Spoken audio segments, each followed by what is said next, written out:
Elara swallowed her nerves and stepped forward. Grandfather Oak, I have always felt the forest calling to me, but I do not understand its words. I wish to know why.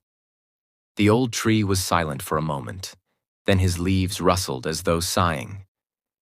You seek knowledge, and knowledge you shall have. But first, you must prove yourself worthy. Before she could ask how, a gust of wind swirled through the clearing, carrying a flurry of golden leaves.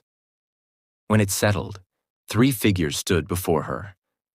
A wolf with fur like silver moonlight, a raven with eyes like polished obsidian, and a small, delicate fox with fur as white as the first snowfall. Each of these creatures holds a challenge, Grandfather Oak explained. Only by completing them will you earn the right to understand the language of the trees. Elara nodded, determination gleaming in her eyes. She stepped toward the silver wolf, who regarded her with knowing eyes. Your trial is one of courage, the wolf said. Deep in the forest lies a hidden glade where a lost child cries. Will you brave the unknown and bring them home? Without hesitation, Elara agreed. The wolf led her through the darkened woods, guiding her to a small clearing where a boy no older than 5 sat sobbing beside a fallen tree. His clothes were torn, and his face was streaked with dirt and tears. I can't find my way home, he whimpered. Elara knelt beside him and took his hand. You're not alone anymore. I'll take you back. With the wolf by her side, she led the child safely through the tangled paths of the forest until they reached the village. His mother rushed forward, tears of joy streaming down her face as she embraced her son. The wolf nodded approvingly before vanishing into the shadows. Returning to Grandfather Oak, Elara now faced the raven, who fluttered onto her shoulder. Your trial is one of wisdom, the raven croaked.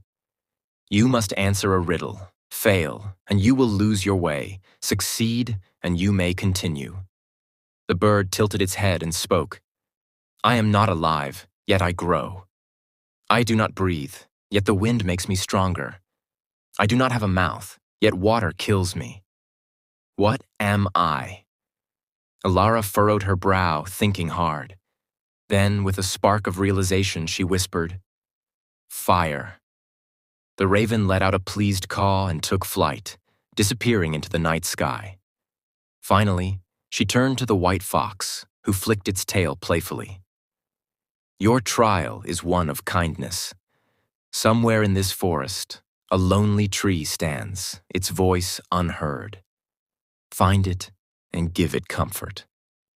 Elara wandered the woods, listening intently. At last, she found a small sapling, its voice no more than a whisper lost in the wind. Kneeling beside it, she gently placed her hands on its frail branches and whispered, You are not alone. I hear you.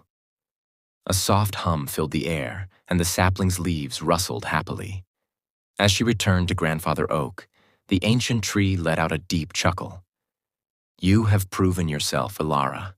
Now listen. For the first time, the voices of the trees became clear, not just whispers, but stories, songs, and secrets. She had earned the language of the forest, and with it, a new purpose.